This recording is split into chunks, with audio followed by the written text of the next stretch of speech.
Tabii hafızlık eğitimlerimiz son derece önemli. Cenab-ı Peygamber Aleyhisselatü Vesselam'la beraber, ilk vahiyle beraber başlamış. Ahirete kadar, dünyanın sonuna kadar bu hafızlık eğitimlerimiz devam edecektir. Zira bu aynı zamanda yeryüzünde Kur'an-ı Kerim'in korunmuşluğunu sağlar.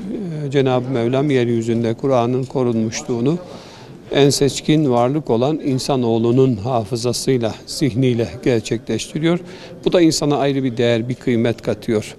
Dolayısıyla bu kadar önemli olan bu eğitimi bundan sonra daha fazla gayret göstererek, daha fazla bunun üzerinde durarak, keyfiyet ve kemiyet olarak ziyadeleştirmenin gayreti içerisinde olacağız. Diyanet İşleri Başkanlığımız hemen bütün illerimizde hafızlık eğitimiyle alakalı olarak eğitimlerimize devam ediyoruz.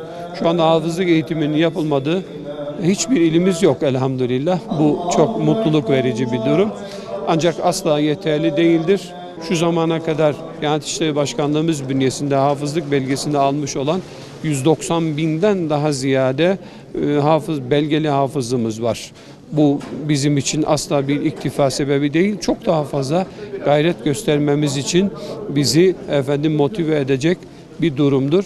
Bundan sonraki dönemlerde de Allah'ın izniyle gençlerimizi, özellikle ortaokul dönemindeki 11, 12, 13 yaşlarındaki yavrularımızı bu eğitimle alakalı olarak bilinçlendirerek, bu eğitime katarak, bu eğitimi almalarını sağlayarak daha kaliteli ve çok daha iyi bir iş çıkarmak zorundayız. Zira ortaokul dönemlerinde hafızlığını tamamlayan öğrencilerimizin 14, 15, 16 yaşlarında ve yukarıki yaşlarda İslami ilimlere de zaman ayırabilme fırsatları doğar. Yani hem hafızlığını hem de İslami ilimleri tedris etmiş, tamamlamış olan yetişmiş, kaliteli personeli, görevlileri inşallah bundan sonra da yetiştirmeye gayret edeceğiz.